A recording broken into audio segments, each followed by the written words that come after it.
Bismillahirrahmanirrahim. Qala al-muallif rahimahullah wa nafa'ana bihi wa bi ulumihi wa bi barakatihi fid dharain amin. As-sunnatut tabi'atu lil idaini.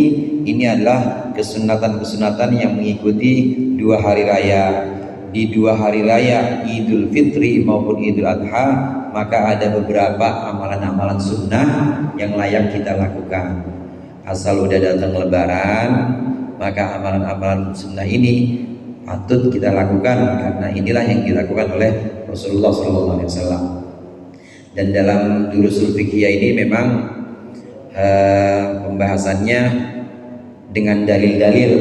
Barangkali itu juga menurut Bang Mutar, ya Bang Mutar emang pengennya orang-orang ini, orang-orang Jakarta terutama pada umumnya ya, itu kan biasanya tanya dalil. Dalilnya mana? Kalau di Fathul Bari nggak ada dalilnya, Safinah nggak ada dalilnya. Tapi kalau di durusul fiqhiyah ini sudah ada hadis-hadisnya.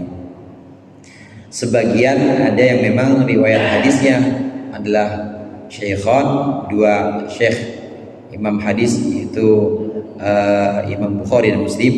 Namun sebagian juga ada riwayatnya dari imam hadis yang lain seperti Imam Al-Hakim atau Imam At-Tirmidzi. Tapi tetap layak dijadikan sebagai dalil karena ini sunnah dan termasuk sesuatu yang sifatnya fadhailul amal atau amalan-amalan yang utama. Kalau untuk perkara hukum halal dan haram, memang kita harus menggunakan hadis yang sahih. Tapi kalau untuk fadhailul amal, untuk amalan-amalan yang utama, kesunatan-kesunatan seperti ziarah, kemudian juga mengunjungi orang sakit atau mengunjungi orang meninggal, yang namanya ziarah itu kita boleh pakai hadis meskipun tidak sahih, karena bukan masalah hukum.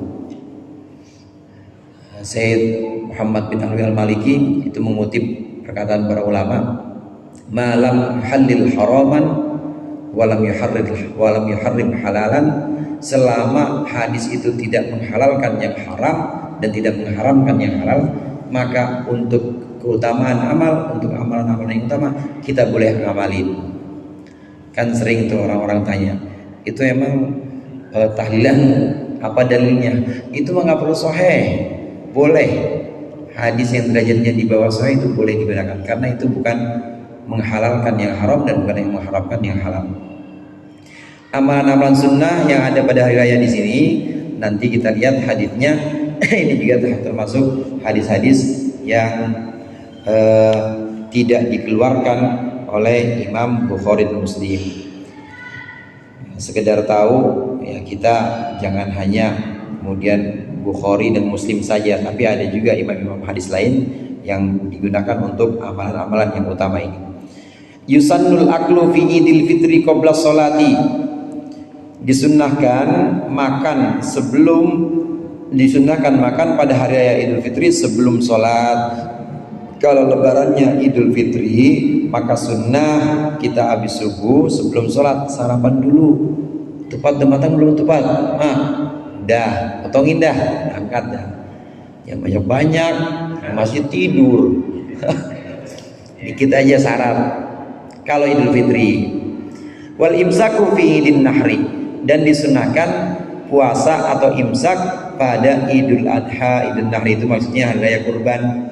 Ilal faraghi minas sholati, hingga selesai sholat. Kalau Idul Adha maka sunnahnya kita puasa dulu sampai maghrib. Ustaz, jangan sampai maghrib, haram malah, karena termasuk hari-hari yang diharamkan puasa adalah dua hari raya itu. Idul Fitri nggak boleh puasa, Idul Adha haram puasa, termasuk hari tasyrik tanggal 11, 12, 13 haram puasa. Ada orang kebangetan rajin dia, puasa apa bang? Puasa sunnah, kan hari Senin, kemarin Minggu habis puasa, Minggu habis lebaran, di hari Senin udah puasa lagi, Senin Kamis. Ini hari tasyrik. Loh, emang kenapa? Emang nggak boleh saya puasa? Nggak boleh, makanya ngaji. Ngaji itu pentingnya, ngaji. Haram hari tasyrik itu. 11, 12, 13 Dzulhijjah termasuk hari-hari yang diharamkan puasa. Nah, dalam Idul Adha disunahkan kita puasa dulu, sunnah nggak wajib. Disunahkan kita puasa, nanti baru buka ketika sudah selesai sholat, baru kita buka. Sholat Idul Adha selesai khotib, turun, kemudian kita pulang ke rumah, baru kita buka. Dalam sholat Idul Adha disunahkan puasa dulu. Mana hadisnya ini? 5 rawa Buraidah, sesuai dengan apa yang diriwayatkan oleh sahabat Buraidah radhiyallahu anhu, qala, berkata, kana Nabi sallallahu alaihi wasallam, ada Nabi Muhammad sallallahu alaihi wasallam, la yakhruju yaumal fitri, Nabi tidak keluar di hari raya Idul Fitri, hatta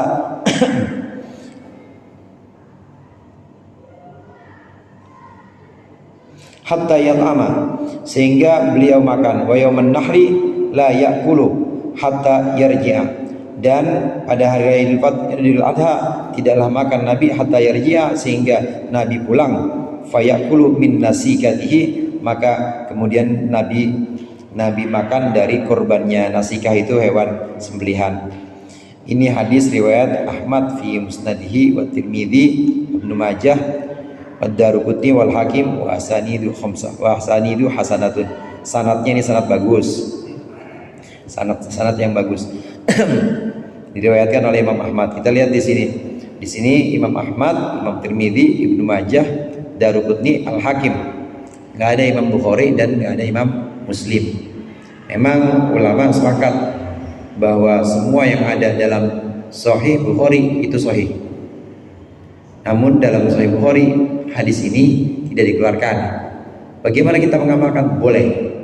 Karena ada imam-imam lain yang kemudian meriwayatkan. Imam Ahmad bin Hambal, musnadnya dalam musnadnya, Imam Tirmidzi, dan yang disebutkan di sini.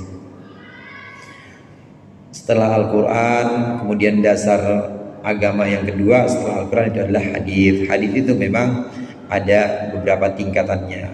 Untuk amalan-amalan seperti ini, maka boleh kita menggunakan hadis-hadis, bukan hanya Bukhari dan Muslim saja. Wa yusannu al-ghuslu wa tanzifu qiyasan al-jumati, disunnahkan mandi dan juga bersih-bersih sebagai kias dengan hari Jumat. Disunnahkan juga ketika Idul Fitri atau Idul Adha kita itu mandi, kemudian pakai pakaian yang bersih, kuku diguntingin, kemudian kumis cukur sunnah, kemudian ya kira-kira perlu diperbagus atau diperindah ya diperindah, semuanya disunahkan. Ini dikiaskan dengan Jumat. Jumat itu disunahkan untuk mandi dan juga bersih-bersih, maka dikiaskan karena Jumat itu kan hari raya. Jumat itu adalah Idul Muslimin juga. Jumat itu adalah hari raya dalam seminggu, itu Jumat. Karena Idul Fitri dan Idul Adha hari raya juga, maka bisa dikiaskan, disunahkan juga mandi Idul Fitri, mandi Idul Adha, dan juga bersih-bersih dalam rangka Idul Fitri dan Idul Adha. Nanti kita lihat apa ada perbedaannya, ada perbedaan waktunya. Kalau Idul Fitri dan Idul Adha itu mulai sunnah mandi tengah malam 10 lail, tapi kalau Jumat sunnahnya mandi itu habis subuh, setelah subuh. Walima ruwiyah, dan sesuatu yang diriwayatkan anna Ibnu Umar radhiyallahu anhu, masbuya Ibnu Umar kana yaktasilu yaumal fitri. Ibnu Umar itu mandi pada hari Idul Fitri qabla ayyadua, sebelum dia berangkat atau dia keluar. Ini hadis riwayat sahabat Ibnu Umar. Disunahkan untuk mandi Idul Fitri dan Idul Adha. Bagaimana waktunya? Wa yadkhulu waqtul ghusli min nisfil laili, dan telah masuk dan masuklah waktunya mandi Idul Fitri atau Idul Adha min nisfil laili, dari setengah malam, jam 12-an.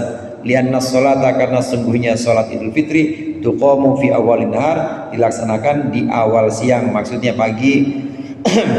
Wa biqasdihan nas wa yaqsudu, apa tuh? Wa yaqsuduhan nas minal bu'di wa yaqsuduha, dan menuju untuk salat siapa annas, manusia menuju untuk salat Idul Fitri minal bu'di, dari kejauhan. Fajaza, maka bolehlah takdimul ghusli, mendahulukan mandi, li alla tafuta, tafutahum as-sholatu, supaya sholat tidak luput kepada mereka.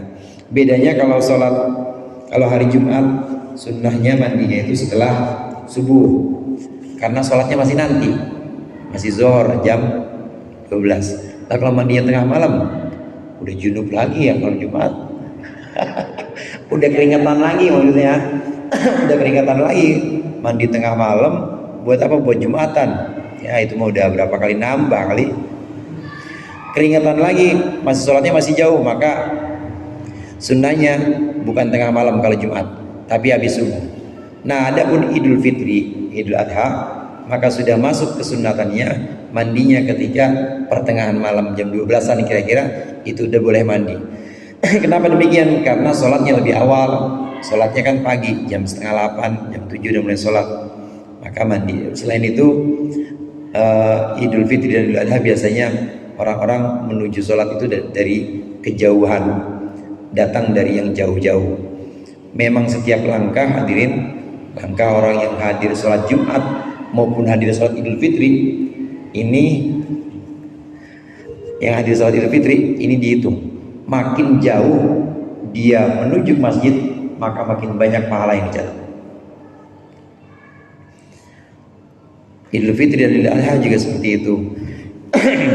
Wa yusannu istimalu ahsanat thiyab, dan disunahkan ahsanit thiyab, disunahkan menggunakan baju yang paling bagus, pakai baju koko yang paling bagus, sarung BHS yang paling bagus, apa goyor sekarang yang paling bagus, pokoknya yang paling bagus dah.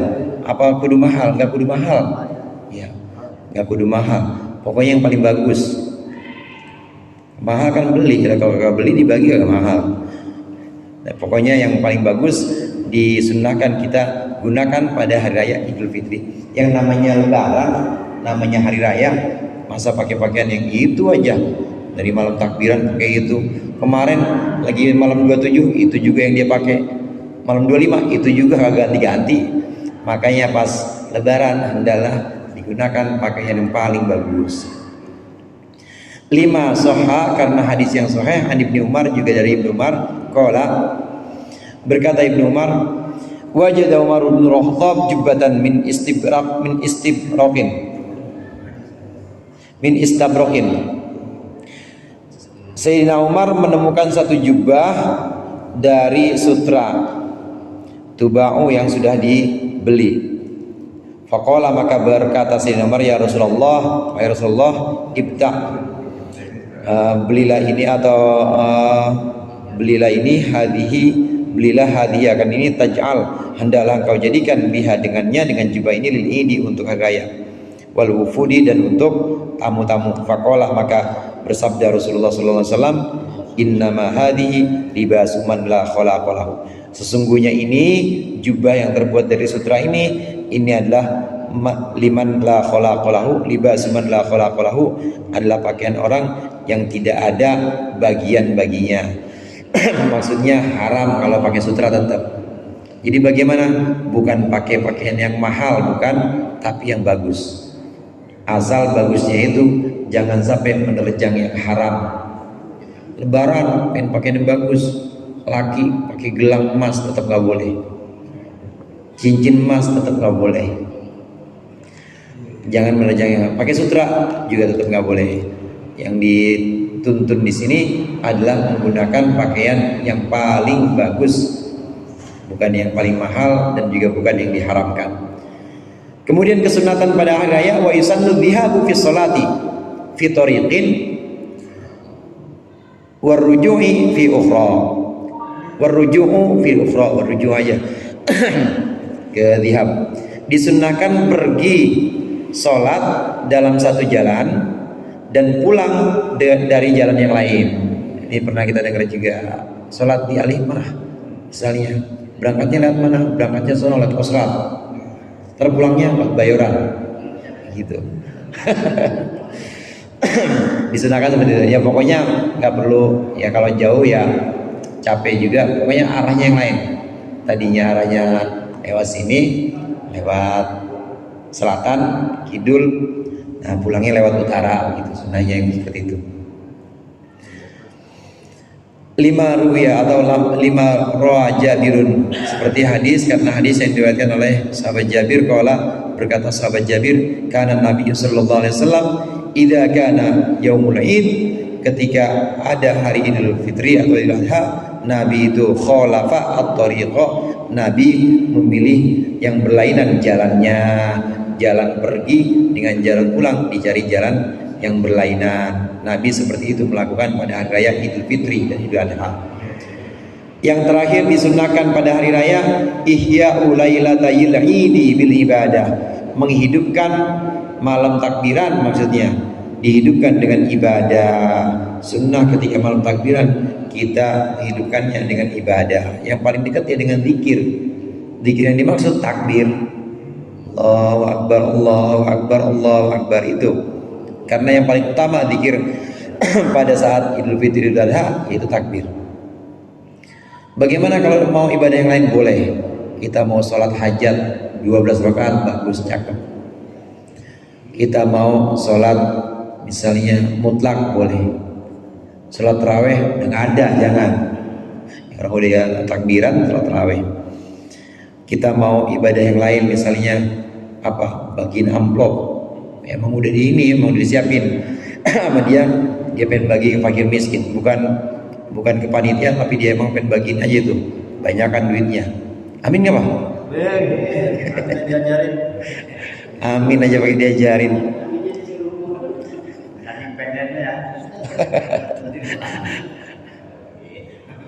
Ibadah apa aja itu disunnahkan kita lakukan atau kita buat menjadi untuk menghidupkan dua malam hari raya, maksudnya malam takbiran Idul Fitri dan Idul Adha.